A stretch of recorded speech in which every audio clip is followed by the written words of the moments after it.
नारद बाबा पधार गए। जैसे ही नारद बाबा पधारे तो उनके हाथ में एक पत्र था।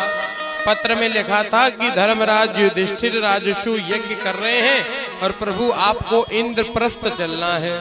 तब तक वो निमंत्रण स्वीकार किया और तब तक एक ब्राह्मण और आ गए एक पत्र लेकर के। इस पत्र में क्या लिखा है? बोले महाराज, धर्मराज युधिष्ठिर राजसू यज्ञ, हमारे जो जरासंध है, जो मगध देश का राजा है, वो अपनी कैद में 10,000 राजाओं को बंद किए हुए हैं और उन सब की बलि चढ़ाने वाला है। महाराज आप उनको बचाओ आकर के। तो दोनों ही पत्र भगवान ने ले लिए। भगवान ने पूछा अपने मंत्रियों से, बोलो उद्धव दारू क्या करना चाहिए, कहाँ पहले चले? तो उद्धव जी ने कहा पहले धर्म के यज्ञ में चलना चाहिए। तो धर्मराज युधिष्ठिर के राजसू यज्ञ में पहुंचे भगवान ने पूछा धर्मराज, बोले हाँ महाराज आप राजसू यज्ञ कर रहे हैं? बोले हाँ। बोले आपको पता है राजसू यज्ञ कौन कर सकता है? बोले कौन कर सकता है? बोले जिसकी चारों दिशाओं में दिग्विजय हो गई हो, चारों दिशाओं के राजा जिससे हार गए हो, वही राजसू यज्ञ कर सकता है। तो बोले आपसे चारों दिशाओं के राजा हार गए? बोले हाँ महाराज। कैसे हारे? बोले पूर्व की दिशा में हमारे भाई भीम गए, पश्चिम में अर्जुन, उत्तर में नकुल, दक्षिण में सहदेव, हमारे चारों भाइयों से चारों दिशाओं के राजा हार गए। बोले नहीं नहीं नहीं, एक राजा रह गया। कौन?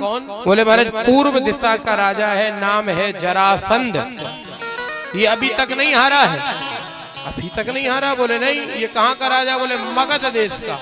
ये मगध कहाँ? ये मगध बिहार प्रांत में है।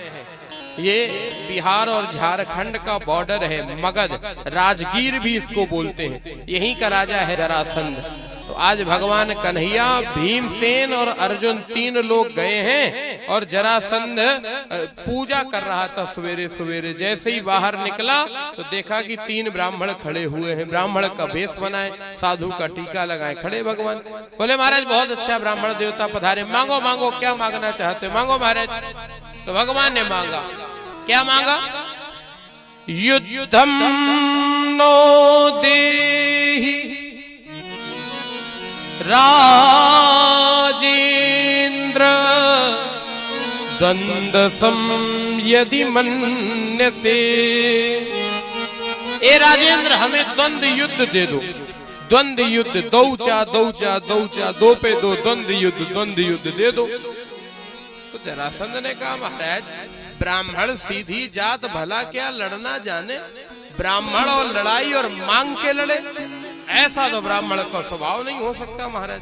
या तो आप असली ब्राह्मण नहीं हो, असली ब्राह्मण हो, लड़ाई मांग के लड़ो, ऐसा संभव नहीं है महाराज। इसका मतलब मामला कुछ गड़बड़ है, आप असली ब्राह्मण नहीं लग रहे महाराज। तो बोले महाराज अब आप दो तो बताओ। बोले नहीं नहीं आपको दे दिया, आपने जो मांगा हमने आपको दे दिया। अब आप हमें एक बात बताओ, आप असली ब्राह्मण हो तो फिर लड़ाई क्यों मांग रहे हो? अगर ब्राह्मण नहीं हो तो आप कौन हो, पहले अपना परिचय दो। तो भगवान ने कहा हम असली ब्राह्मण नहीं है। तो कौन है आप? बोले सुन लो, असौ ब्रकोदरा भीमौ। ये जो लंबे से खड़े बीच में ये ब्रकोदर भीम है। अरे उनकी नहीं पूछ रहे हम, आपकी पूछ रहे, आप कौन हो? बोले तस्य भ्राता अर्जुनो अयम, ये उनके छोटे भाई अर्जुन है। अरे इनकी भी नहीं पूछ रहे हम, तो आपकी पूछ रहे, आप बताओ ना आप कौन हो? बोले महाराज अनयोर मातुले अम्बा कृष्णम जाली हते रिपुम।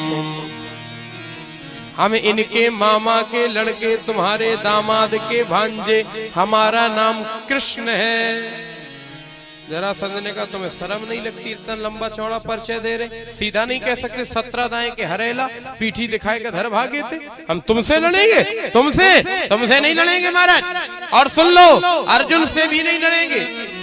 बोले हम दोनों से क्या कमी है? बोले सुन लो, तुम दोनों तो नचबइये हो, तुम तीर चलाना क्या जानो, धिन धिन टिक टिक करने वाले वीराना बाना क्या जानो, धिन धिन टिक टिक करने वाले वीराना बाना क्या जानो, धिन धिन टिक टिक करने वाले वीराना बाना क्या जानो, धिन टिक टिक करने वाले वीराना बना करो। महाराज हम नाचने गाने वालों से नहीं लड़ेंगे। तो बोले किनसे लड़ोगे? बोले हम देखो आपसे नहीं लड़ेंगे, आप तो नाचते ही हो और गोपियों के सामने छछियावर छाछ पे नाच नचावे शेष महेश रमेश जपे दिन रात जपे तहु पार न पावे ताही अहीर की छोहरियां छछियावर छाछ पे नाच नचावे। तो वो तो महाराज उनके सामने आप नाचते हो गोपियों के सामने। ये अर्जुन, ये दुनिया का इतना बड़ा धनुर्धर, ये अर्जुन भी नाचता है। अर्जुन किसके सामने नाचता है? अर्जुन नाचता है महाराज पिता है, और अर्जुन अपने पिता के गेस्ट हाउस में स्वर्ग में ठहरा हुआ था। और स्वर्ग की सबसे सुंदर स्त्री, जो सबसे सुंदर अप्सरा है, क्या नाम है? उर्वशी, वो अर्जुन पर मोहित हो गई। और एक दिन अकेले में अर्जुन का हाथ पकड़ लिया। अर्जुन ने कहा ये क्या कर रही है? इंद्र मेरे धर्म पिता है, अरे तू तो मेरी माँ के समान है, ये तू क्या कर रही है? लेकिन वो कामांध थी। मदांधा कामांधा नहीं वो पश्यते, जो अंधी होती है वो काम में अंधी, उसको पता ही नहीं चल रहा महाराज क्या करना है।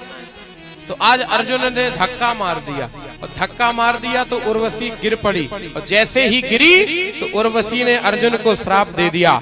उर्वशी ने कहा ना मर्दी दिखलाने वाले, ना मर्द इसी क्षण हो जाए, और जिस शक्ति पे मैं आसक्त हुई वह शक्ति इसी क्षण खो जाए। जिस शक्ति पे मैं आसक्त हुई वो शक्ति इसी क्षण खो जाए। शक्ति पे मैं आसक्त हुई वह शक्ति इसी क्षण खो जाए। अरे महाराज आज उर्वशी ने भगवान इंद्र को श्राप, महाराज इंद्र के पुत्र अर्जुन को श्राप दे दिया। और जैसे ही श्राप दिया तो आज इंद्र ने बहुत डांटा है उर्वशी को। तो उर्वशी ने कहा मैं श्राप तो वापस नहीं लूंगी, लेकिन अवधि कम करे दे रही हूँ। 1 साल की अवधि कर दी, और 1 साल के लिए दुनिया का सबसे बड़ा धनुर्धर अर्जुन, उसे भी ब्रह्मंडला बनना पड़ा। और उत्तरा को ताक देना दिन सिखाते रहे विराट नगर में। और फिर जब पता चला कि ये अर्जुन है तो विराट ने कहा कि हमारी पुत्री से शादी कर लो। तो अर्जुन ने कहा नहीं, ये मेरी शिष्या है, हम इससे शादी नहीं करेंगे, आप मेरी पुत्र से इनकी शादी कर दो। तो इनके पुत्र कौन? बोले अभिमन्यु। उसी अभिमन्यु से उत्तरा का विवाह हुआ, और अभिमन्यु और उत्तरा के बालक जन्मा, उसका नाम है परीक्षित। उसी की कथा हम लोग सुन रहे हैं महाराज, यही कहानी जुड़ी हुई है। तो आज भीम और जरासंध की कुश्ती होने लगी, और इतनी भयानक कुश्ती हो महाराज, न भीम हारे न जरासंध हारे न जरासंध हारे। 27 दिन बाद भीम आए, और एक दिन भगवान बिहारी जी की ऐसे कुंडी खटखटाई। बिहारी जी जग गए और रात में के बोले यहाँ भीमसेन तुम यहाँ क्या कर रहे? बोले हम जा रहे हैं। बोले कहाँ? बोले हम जा रहे हैं हस्तिनापुर। बोले अरे वो तो मरा नहीं। बोले मारने का कोई ठेका लिए रखे हम हैं? तुम दोनों आदमी महाराज यहाँ हलवा पूड़ी दिन भर खाते हो हैं? हम महाराज हमें दिन भर वो पटक पटक के मारता, हम जानते महाराज हमारी छाती पीती, इसीलिए आप हमें लेकर के आए हो। भगवान कहने लगे तुम पहले से कैसे जानते थे? बोले हम जानते थे महाराज, कुछ कॉमन सेंस की बातें होती समझनी पड़ती हैं। मान लो आप हमारे सगे मामा के लड़के, आप इतने बार हमारे घर में आए, आज तक आप जब आए तब अर्जुन अर्जुन अर्जुन, तो आज आप हमें लिवा के लिए आए साथ में, हम समझ गए कि हमारे ही ऊपर खेल है, ये पूरा मामला हमारे ही ऊपर है। हाँ तो ये बात आप समझ लो, ये कॉमन सेंस की बातें हैं, टावा वालों समझ जाओ। जैसे कोई आदमी कभी रास्ता चलत राम राम न करे, नमस्कार न करे, और किसी दिन मान लो मोटरसाइकिल रोक के पांव छुए, तो तुम समझ लेना कि ये भले के लिए नहीं कर रहा, ये गर्दन ही खेल है महाराज। हाँ मामला गड़बड़ ही है। तो आज भगवान ने कहा देखो भीम कल और लड़ लो, कल मर जाएगा हमारी जिम्मेदारी। बोले पक्का मर जाएगा? बोले पक्का, हमारी तरफ देख ना। बोले ठीक है महाराज। अब भगवान दूसरे दिन का जैसे ही युद्ध प्रारंभ हुआ, भगवान ने भीम की तरफ इशारा किया, भीम। भीम ने पैर पे पैर रखा, 20 से चीर दो, 20 से भीम ने चीर दिया तुरंत। भगवान ने इशारा किया यूं, क्रॉस फेंको क्रॉस। इसने देखा ही, भीम ने देखा ही नहीं पाया, सीधा फेंक दिया। जरा राक्षसी आई, उसने फिर से जोड़ दिया महाराज, फिर वो महाराज जिंदा हो गया। भीम ने कहा ये ना मर रहा महाराज, ये तो मर मर जिंदा हो रहा, बताओ इसका करे क्या? ये तो मर मर के जिंदा हो जाता, बताओ क्या करे? ये जो जरासंध था ना, इसके पिता का नाम था